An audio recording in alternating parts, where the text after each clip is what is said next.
Hello guys. मैं हूं आपका दोस्त R&D मास्टर में आपका स्वागत है।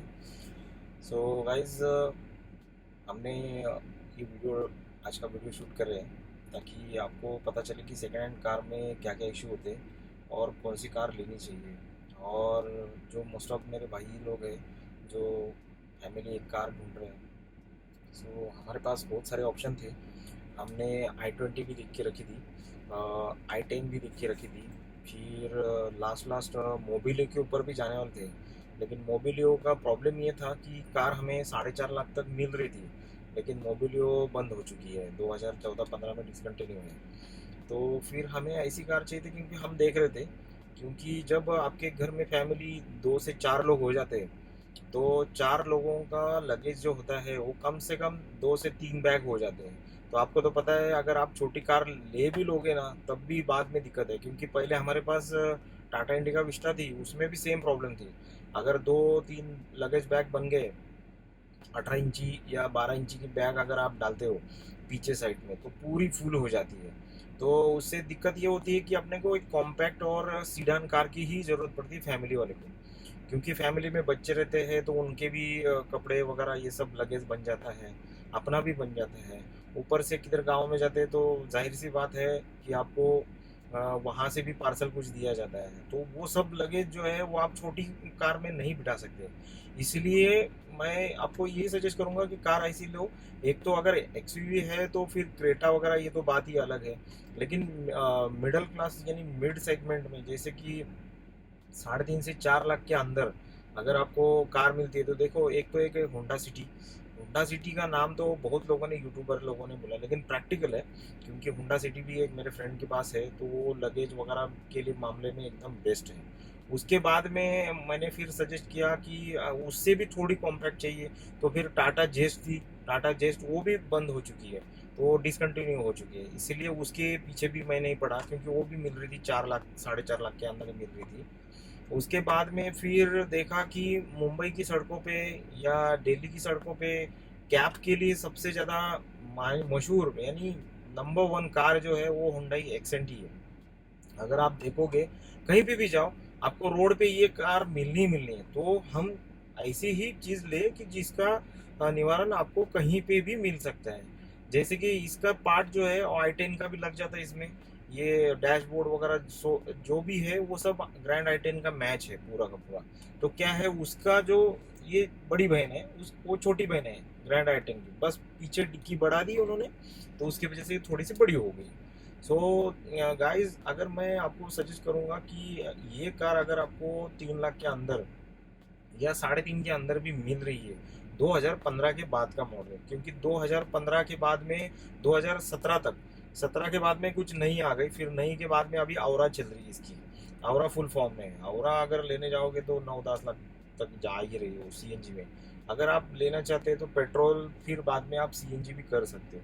अगर डीजल है तो वेल एंड गुड, कोई इशू नहीं है। 22 से 24 तक का एवरेज अगर हाईवे पे है तो निकाल ही देगी, कोई इशू नहीं।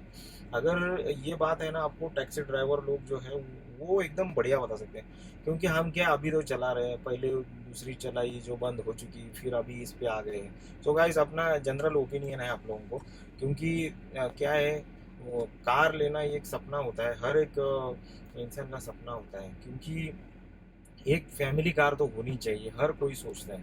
क्योंकि जब बच्चे बड़े होते हैं तब दिक्कतें आती है। अगर आप मेरी बात से सहमत होंगे तो जब 2 बच्चे हो जाते हैं और आप दोनों मियाँ बीवी, तो बाइक के ऊपर सफ़र करना बहुत डेंजर होता है, और ख़ास करके सर्दियों में और बारिशों में, इसमें तो बहुत डेंजर होता है। गर्मी में एक आध बार क्या होता है, सुबह मॉर्निंग में चले जाते हैं या शाम के टाइम निकल जाते हैं, लेकिन सर्दियों में तो फिर हालत ही ख़राब होती है, और बारिश में तो आप सफ़र करना मुश्किल हो जाता है। अगर आप सिटी में रह रहे हो और वहाँ से 200 से 500 किलोमीटर के अंदर आपका गांव है, और उससे भी लोग हैं ऐसे मैंने देखे हैं, तो क्या है, 4-4 सीटें लेके जाते हैं, लेकिन वो रिस्क है। और वो गाड़ी कितने की रहेगी? गाड़ी रहेगी 1.5 लाख की, लगभग गाड़ी 1.5 लाख की ही आज की डेट में आती है, आपको पता है। अगर स्प्लेंडर भी लेने जाओ ना, 1,10,000 तक जाती है वो। और अगर ईएमआई वगैरह कर लिया आपने तब वो आपको 1,15 तक, 1,20 के अंदर जाती है। पल्सर ले लो, पल्सर भी वही हाल है, 1,20 1,30 तक जाती जाती है। कौन सी बोल रहा हूँ, 125 सीसी, 110, 125 से 150 सीसी के अंदर की। उसके ऊपर की लेने जाओ तो 2 लाख तक जाती है। तो क्यों ना 1 लाख एक्स्ट्रा डाल के आप डायरेक्टली कार ही खरीदो।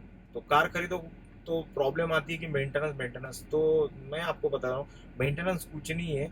अगर आप प्रॉपर इंजन ऑयल डाल दो, अच्छा कंपनी का डाल दो, कैस्ट्रोल या फिर बाद में मोबिल वगैरह, ये ऐसे थोड़े अच्छे डाल दो, तो ताकि क्या है, इंजन का आपको पता चले और महसूस करो कि कार हमारी कैसी चल रही है। बाकी कुछ नहीं। और देख के चलाओ, ताकि क्या है, रहता है अंदर की पेंटिंग का कुछ इशू, यही मेंटेनेंस होता है ना, और क्या होता है। और वो तो साल में एक ही बार तो करना है आपको।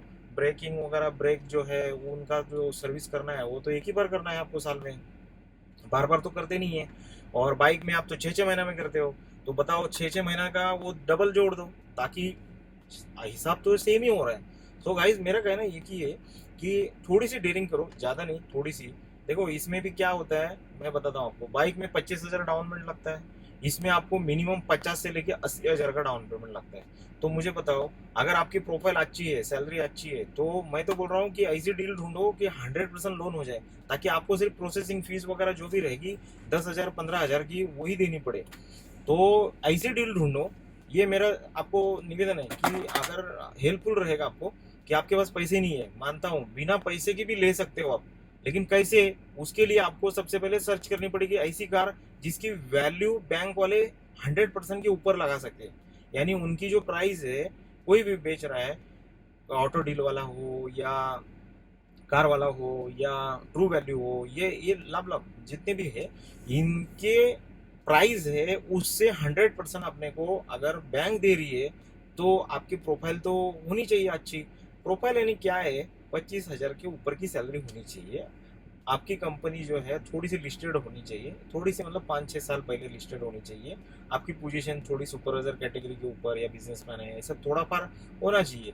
उसके बाद में आपका सिविल जो है, सिविल अगर खराब भी है ना, खराब है ना कितना, 650 के अंदर भी है, तभी भी कार जो है आपको मिल जाएगी। ये मेरी गारंटी है, क्योंकि ये कार जो बेचते हैं, इनकी पहुंच इतनी होती है, और इनकी पकड़ यानी उनका रिलेशन, पहुंच यानी कि उनकी रिलेशन इतनी होती है कि बिजनेस उनको देते हैं। इसलिए वो क्या करते हैं कि बंदे का अगर सिविल रिकॉर्ड जो खराब भी होता है, तो वो क्या करते हैं, उसके ऊपर स्टेटमेंट लगा के या उसको क्लियर करके वो आपको कार देते हैं। और कार जो होती है, ये वेटिंग वाली जो सिस्टम है, जैसे कि नहीं आपने ली और उसके लिए 6 महीना वेटिंग है, 8 महीना वेटिंग है। लेकिन ये जो ऑटो डील कार बिल वगैरह होते हैं, ये सेल करने वाले, ये तुरंत देते हैं। मतलब ये उसी दिन आप चाहिए तो लेके जाओ। जैसे मुझे ऑफर हुई थी, उसी दिन चाहिए तो ऑफर लेके जाओ, लेकिन मैं खुद ही ले नहीं रहा था। मैं कम से कम 2 3 दिन तक मैं खुद ही बिजी था। मैं बोला मैं संडे वगैरह ऐसा आके लेके जाऊंगा। तो उनका प्रेशर था, यानी उनको तो भेजनी थी, जबकि मेरे को जल्दीबाजी होनी चाहिए थी कि मुझे जल्दी चाहिए, आज ही चाहिए। लेकिन मुझे कुछ घाई नहीं थी, क्योंकि मुझे मालूम था कि अपने पास पहले भी थी, तो कोई घाई नहीं है। बस प्रोसेसिंग होने दो, लोन का जो भी है वो होने दो, उसके बाद में अपन लेंगे। सैंक्शन होने दो। सैंक्शन तो हो चुका था, लेकिन उनको डॉक्यूमेंट वगैरह साइन वगैरह करके फिर बाद में चेक निकलने दो, उसके बाद ले लेंगे। ये मेरा सोच था, क्योंकि मुझे मालूम था सिविल रिकॉर्ड में अपना क्या चल रहा है। इसलिए बोल रहा हूँ दोस्तों, जिनका सिविल रिकॉर्ड अगर 630 620 है, वो टेंशन ना ले, आपको कार मिल जाएगी। लेकिन बस आपको बोल रहा हूँ कि ऐसी कार ढूंढो कि जिसकी वैल्यू बैंक वाले 100% के ऊपर लगा सके। अगर 100% के ऊपर लग गई तो समझ जाइए आपकी बल्ले बल्ले। आपको सिर्फ प्रोसेसिंग फी कितनी होती है वो भी बताता हूँ। कुछ 1.5 2% होते हैं प्रोसेसिंग चार्जेस, और रोड टैक्स होता है जो आरटीओ में भरना पड़ता है, वो 12 से 13 हजार, मतलब मान लो 17 हजार रुपये, 17 से 20 हजार मान लो। 20 हजार में आपको 3.5 लाख के अंदर की कार जो है इजीली मिल जाएगी। मतलब आप टेंशन मत लीजिए कि आप सोचते होंगे यार मैं पैसे कहाँ से लाऊं, दिवाली में कार लेनी है, बच्चे बोल रहे हैं, मिसेज बोल रही है, मम्मी बोल रही है। तो आप ये मेरा जो है, जो आइडिया है, आप इसको एक बार ट्राई कीजिए। अगर ये आइडिया सक्सेस होता है तो देखिए आपके घर में भी कार हो गया, और कार का सपना जो है आपका पूरा हो जाएगा। पता है क्या दिक्कतें और भी एक आती है, बताता हूँ, मैं आपको शेयर करता हूँ। अगर समझो आपने कार ड्राइविंग सीख ली है और चला ही नहीं है, 4 5 महीना चला ही नहीं, तो दोस्तों भूल जाओगे, डेयरिंग आपकी खत्म हो जाएगी। क्योंकि क्या है, वो जो सिखाने वाला रहता है वो 15 दिन 20 दिन में आपको पूरी डेयरिंग फुल ग्लूकोज चढ़ा देता है, फुल ग्लूकोज चढ़ा देता है ड्राइविंग का कि भैया ऐसे कट मारो, ये मारो, मोड़ो, इधर उधर, सब कुछ आपको एकदम फास्टर बना देता है, जैसे कि आप सुपर कार चला रहे हो ऐसा वो भर देगा आपके अंदर। लेकिन अगर आपके हाथ में कार नहीं है, प्रैक्टिस नहीं है, और 6 महीने के बाद आप चलाओगे ट्रैफिक में, तो दोस्तों एक तो ठुक जाएगी, नहीं तो सामने वाले को ठोक दोगे। ये होता है। और मोस्ट ऑफ है ना, मैं मेरा भी यही हुआ था, क्योंकि मैं लॉकडाउन में सीखा था। लॉकडाउन के बाद में डायरेक्ट 6 महीना गैप हुआ, फिर टाटा इंडिका विस्टा ली, वो भी सेकेंड हैंड ली। फिर बाद में हमने जो थोड़ा गैप दिया, पैसे, वही प्रॉब्लम था। मैं रिसर्च किया इसके ऊपर, इसीलिए मैं ये वीडियो बना रहा हूँ। मैंने रिसर्च किया कि क्यों नहीं हो रही है कार, पैसे क्यों नहीं जम रहे, तो ये वजह से जो है प्रॉब्लम हुई। इसीलिए दोस्तों मैं बता रहा हूँ आपको कि टेंशन ना ले, बस आपको कार ढूंढनी है जिसकी वैल्यू अच्छी खासी बैंक वाले लगाए।